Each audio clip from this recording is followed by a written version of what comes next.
এই এই যে মাতৃমন্দির এখানে আমরা দেখতে পাচ্ছি। মার কথা আরেকটা পড়ছিলাম। কি সুন্দর, সুন্দর ছোট, ছোট কথা, গভীর কথা।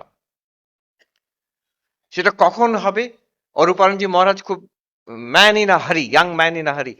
মা তুমি এটা করে দাও। আমার মন শুদ্ধ করে দাও। তুমি এবার কিন্তু আমাকে বেশি দিন রেখো না। এবার তোমার সঙ্গে নিয়ে যেও। পর পর বলে যাচ্ছেন। মা বারে, বারে বলছেন হবে, হবে। আবার কিছু মাঝে, মাঝে বলছেন ছোট্ট কথায় যেমন বলছেন যে আম বারে, বারে বলার কি দরকার আছে? আমি তো বলছি দৃঢ় করে হবে। বারে, বারে বলার দরকার নেই। আবার বলছেন ঠাকুরের দেখা যাতে পাই আমি। মা তুমি এরকম করে দাও। মা বলছেন হবে। আবার বলছেন আমার ওর ভাবটি ভালো লাগে। ও বলে ও সেবা করে যাচ্ছে। দিনরাত সেবা করে যাচ্ছে। বলছেন ঠাকুরের দেখা তিনি বড় লোক, তিনি যখন দেখা দেবেন, দেখা দেবেন। আমি ঠিক আছে।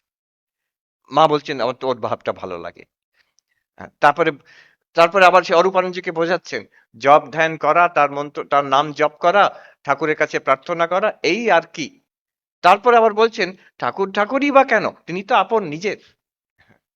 এ মা এইভাবে আরো গভীরতর দেখাচ্ছেন। এর মধ্যে মানে বেদান্তের গূঢ়তর তত্ত্ব আছে। একটা গল্প আছে, জনক রাজা আর সুখদেব।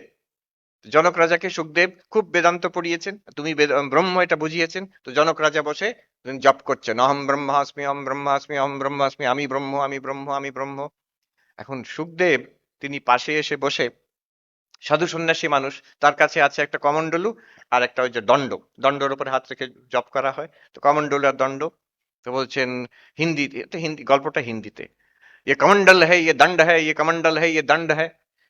তো রাজা জনক ভাবছেন আরে এটা কি বলছে বোকার মতন। বলছেন অহম ব্রহ্মাস্মি, এ কমন্ডল হে, এ দণ্ড হে, এ কমন্ডল হে, এ দণ্ড হে। তখন রাজা জনক বিরক্ত হয়ে বলছেন আরে এটা কমন্ডল, এটা দণ্ড, এটা তো সবাই জানে। তখন সুখদেব বলছেন এই কথা ব্রহ্ম তো তুমি জানো, এটা বলার দরকার কি আছে? আমি ভাবছি এটা এটা গভীর, এটা হচ্ছে মানে বেদান্তের আরো চূড়ান্ত তত্ত্ব। মা কি মিষ্টি ভাবে কথাটা বলে দিলেন। ঠাকুরকে ডাকা, ঠাকুরের নাম করা, এই তো বলে তারপরে বলছেন আবার ঠাকুরই করা বা কেন, তিনি তো আপনজন, তিনি সর্বত্রই আছেন। এই যে আমাকে দেখা দিতে হবে, সেও হয়, সেও হয়। এখানে আরেকটি আম, আম, সূত্র মা ধরিয়ে দিচ্ছেন। মা এক জায়গায় বলছেন যেটা সময় হয় সেটা ভালো হয়, ভগবান লাভ কবে হবে? মা বলছেন কাঁঠাল, আম যেটা সময়ে পাকে সেটা কেমন মিষ্টি, আবার অসময়েও পাকে কিন্তু সেটা তেমন মিষ্টি নয়। তা বলছেন এই জন্মে সাধন ভজন করো, পরের জন্মে একটু ভাব হবে, তার পরের জন্মে ঘনীভূত হবে, এই আর কি। আর তারপরে বলছেন আবার তিনি কিন্তু বালক স্বভাব, তাকে চাইলে তিনি এই জন্মেই দিতে পারেন।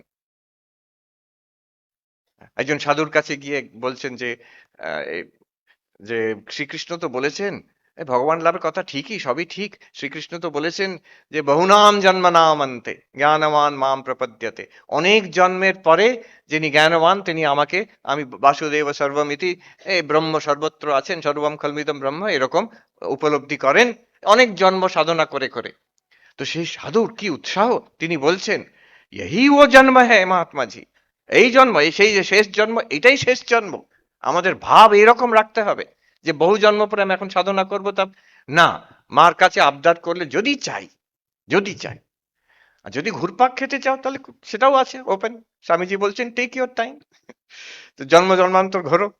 আর যদি চাই না আমরা মুমুক্ষু, আমি ভগবান লাভ, ঈশ্বর লাভ এই জন্মেই চাই, সেটাও হয়। হ্যাঁ, অকালে পাকবে সেটা, কিন্তু মার কৃপাতে সেটাও হয়। অরূপানন্দজি তার স্মৃতিকথার ইন্ট্রোডাকশনে লিখছেন মা যে শেষ কথা, শেষ কথা মা অন্নপূর্ণার মাকে বলেছিলেন, আমরা সবাই জানি। মা বলছেন ভয় কি মা, ঠাকুর তুই তো ঠাকুরকে দেখেছো, তোমার ভয় কি? তবে একটা কথা বলি, মা নিজে বলছেন সেটা, তুই ঠাকুরকে দেখেছো তোমার মুক্তি হয়ে যাবে, এটা উনি নির্ভয় দিলেন। তারপরে আবার উনি জুড়ে দিচ্ছেন তখন ক্ষীণ কণ্ঠ, শরীর যায়, 5 দিন পরে শরীর যাবে তার, মহাসমাধির 5 দিন আগে। অন্নপূর্ণার মাকে বলছেন তবে একটা কথা বলি, যেটা উনি বলেছেন যদি শান্তি চাও মা, আহ, কারুর দোষ দেখো না, দোষ দেখবে নিজের। তারপরে বলছেন জগৎকে আপনার করে নিতে শেখো, কেউ পর নয় মা, জগৎ তোমার। এটা এত গভীর কথা। এখানে চূড়ান্ত অদ্বৈত বেদান্তের মানে শেষ কথা ওখানে আম, ওখানে ওর মধ্যে ঢোকানো আছে যে আমাদের উদ্দেশ্য কি, জগৎটাকে আপনার করে নেওয়ার শেখা। এই শিক্ষার জন্যই আধ্যাত্মিকতা, এই শিক্ষার জন্যই যত যোগ, যত ভক্তি, যত সেবা এবং যত জ্ঞান।